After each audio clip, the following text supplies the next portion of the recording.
अच्छा रज़ाक, जिस कॉम्बिनेशन की आप बात कर रहे हैं मुझे थोड़ा सा उसके ऊपर कंसर्न है, क्योंकि आप इजाफी बैट्समैन के साथ खेले हैं।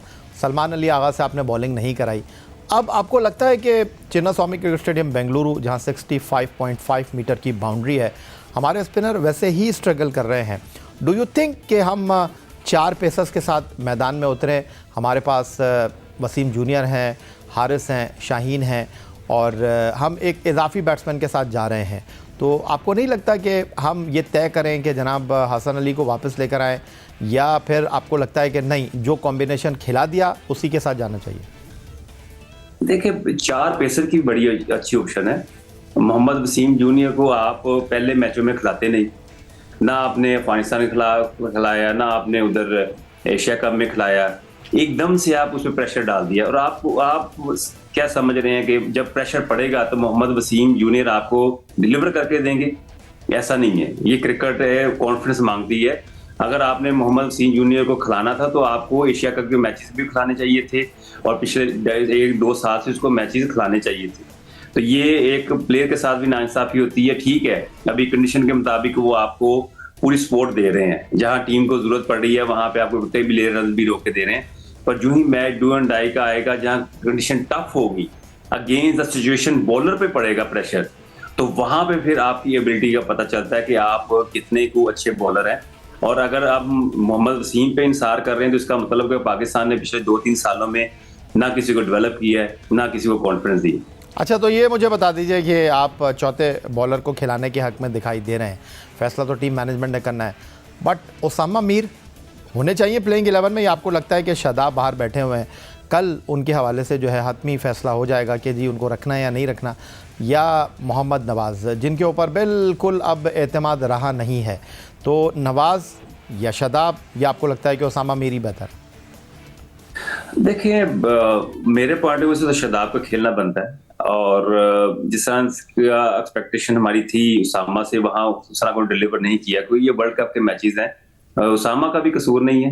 आप एकदम से बड़े मैचों में उनको फिर लेके आ जाते हैं, पहले आप उनको खिलाते नहीं है। बात वही आ जाती है कॉन्फिडेंस की। एक प्लेयर 2-1.5 साल से खेलता आ रहा हो तो उसकी बॉडी लैंग्वेज और होती है, आप सडनली वर्ल्ड कप में चेंजिंग करते हैं। तो ये पाकिस्तान की बैड लक है। इस चीज को देखना चाहिए कि इस तरह प्लेयर कभी डेवलप नहीं होता। प्लेयर कॉन्फिडेंस मांगता है कि यार कि मुझे पता है कि मैंने मैचेस सारे खेलने हैं। अब मैं यही नहीं पता चलता कि हमने किस प्लेयर को खिलाना है, किसको नहीं खिलाना। फखर को आप 2 मैच देते हैं, उसके बाद ड्रॉप कर देते हैं। आप इमाम को कंटिन्यू करते हैं। अब आप वेट कर रहे होते हैं कि इमाम जब परफॉर्म ना करें तो ड्रॉप किया जाए। तो ये जो चीजें जब इस टीम में आ जाती हैं तो प्लेयरों में कभी कॉन्फिडेंस नहीं आता, और प्लेयर की अपनी एक साइकिल होती है, उसका अपना एक माइंड होता है। याद रखिएगा कि प्लेयर हमेशा प्लेयर की फेवर में होता है। अगर किसी प्लेयर को आप ड्रॉप करते हैं तो वो समझता है कि ये ड्रॉप हो सकता है तो मैं भी हो सकता हूँ, अगर ये परफॉर्म कर सकता है तो मैं भी परफॉर्म कर सकता हूँ, ये कॉन्फिडेंस से खेल सकता है तो मैं भी कॉन्फिडेंस से खेल सकता हूँ। ये प्लेयर की एक अपनी एक माइंड होता है जो एक दूसरे को देख रहे होते हैं। तो हम उस चीज को बिल्कुल एक साइड पे रख देते हैं। चेंजिंग करते चेंजिंग करते हम टीम का भी नुकसान करते हैं, प्लेयरों का भी करते हैं, इसलिए हमारा एक कॉम्बिनेशन सेट नहीं होता। तो रज़ाक, मैं आपसे अगर ये जानने की कोशिश करूं कि बोला ये जा रहा है कि 14 ओवर पहले मैच को ख़त्म करना है, अगर आप बाद में बैटिंग कर रहे हैं, टारगेट को चेस कर रहे हैं, अगर आप पहले बैटिंग करते हैं तो आपको कम से कम 90 रन के फ़र्क से न्यूजीलैंड को हराना होगा। मेरा ये मानना है कि अभी इन चीज़ों के बारे में सोचने की कतई कोई ज़रूरत नहीं है, क्योंकि आपको सिर्फ ये सोचना चाहिए कि न्यूजीलैंड को हराना है। आपने न्यूजीलैंड को हराया तो न्यूजीलैंड की टीम और दबाव का शिकार हो जाएगी, और ये बात आपके लिए अच्छी होगी।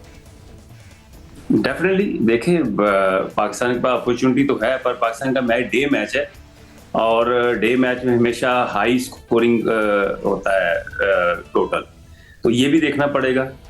और बात फिर वही आ जाती है कि टॉस जीत के आप क्या डिसीजन लेना चाहते हैं।